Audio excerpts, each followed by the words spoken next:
Some powers aren't meant to be shown. Some strengths become sharper the longer they stay in the shadows. Tonight we're talking about Bael, and the question he asks anyone that dares summon him.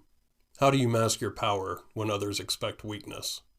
This and many other questions change the way I navigate my life, and I'm hoping it will do the same for you. So join me in and through the Static Seance.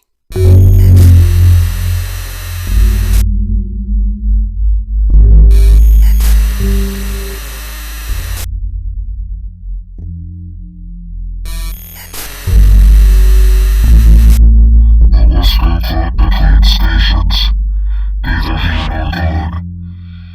The hum of voices trapped in the wires. Their confessions dissolving into static. A seance not in candlelit rooms, but on flickering screens, where the ghosts don't knock, but distort the signal. Shadows coil in the white noise. If only one dares to alter their own frequency, and listen.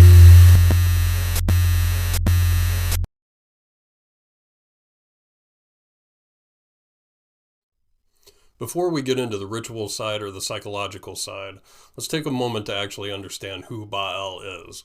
Like many spirits that show up in the Ars Goetia, Bael did not start out as a demonic entity.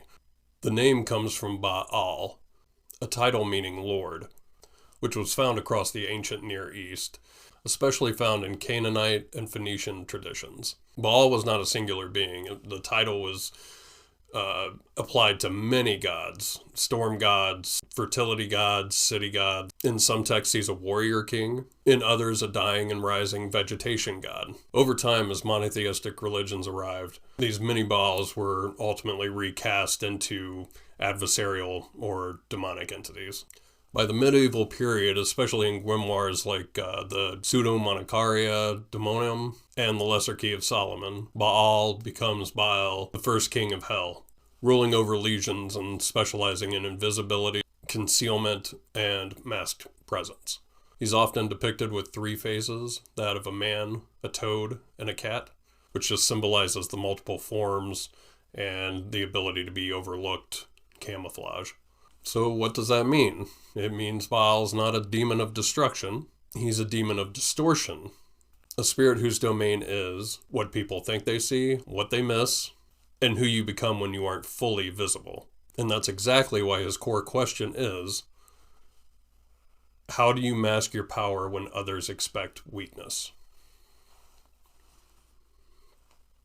Each goetic entity has a psychological counterpart. A lesson, a lens. For Baal, the lesson is camouflage. Not lying, not deception, camouflage. He governs the in-between places. Strong but unseen. Capable but underestimated. Powerful but undetected.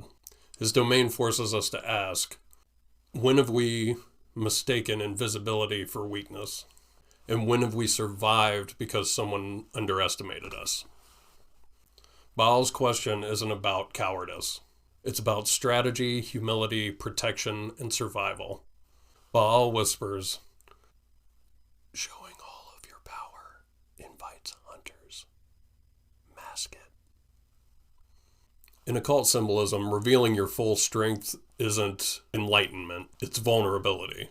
That's why Baal teaches when to be seen, when to be overlooked, and when to let your enemies believe that you're harmless. So let me talk about my own experience with this question. There's been many a time when I was expected to stay small. The world wanted me to be small, essentially. I know you've been there, whether it's with work, relationships, and the kind, where you're put into a quiet box or just, forced to be in this non-threatening mode. I spent years thinking I had to either shrink or fight. Neither worked. And when I actually started studying the Goetia, and I don't mean just reading it, this was one of the first lessons that I learned. Stop trying to be seen by people who only value you when you're invisible. And when I stopped trying to prove myself, I became more powerful. When I stopped performing strength my strength actually grew. That's Bael's paradox. He teaches you to let people underestimate you long enough for you to move freely, work quietly, and strike purposefully.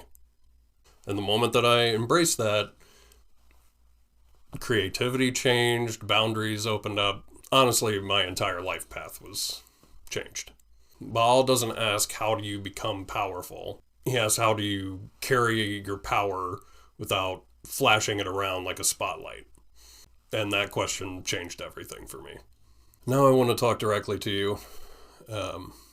Those of you that are watching this channel that are, on a either a ritual theory journey, trying to study occult psychology, or just navigating a world that doesn't make room for your power.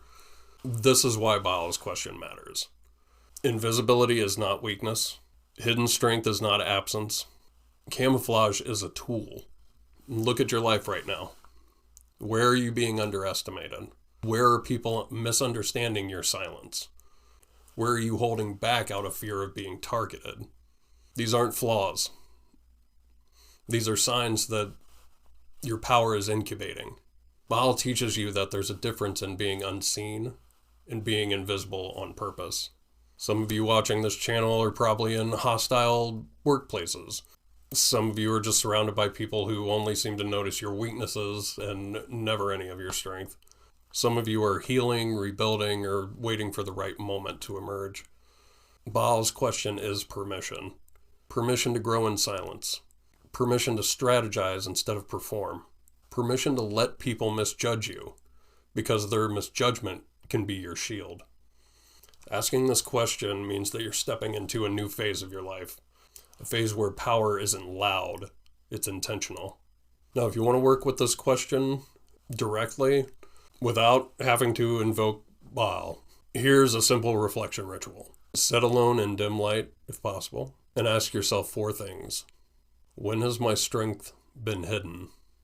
How is my power currently concealed? How will my power need to be masked for what I am building? What dangers am I avoiding by not showing everything? And these 4 questions can form that map, like a grimoire page, about your power strategy. It's not about calling spirits outward. It's about calling clarity inward. So that's going to do it on this episode about Bael. You can see he's not just a demon of invisibility. He's more of a teacher of tactical strength. If this spoke to you, let me know in the comments how you've masked your power when others expected weakness. And if you want deeper dives into the psychology of the Goetia, the Shem Hermaphorash, and the work I'm doing connecting both sides, make sure you're subscribed. Give this video a like. Until next time, stay curious, stay cautious, and stay powerful, even if no one can see it.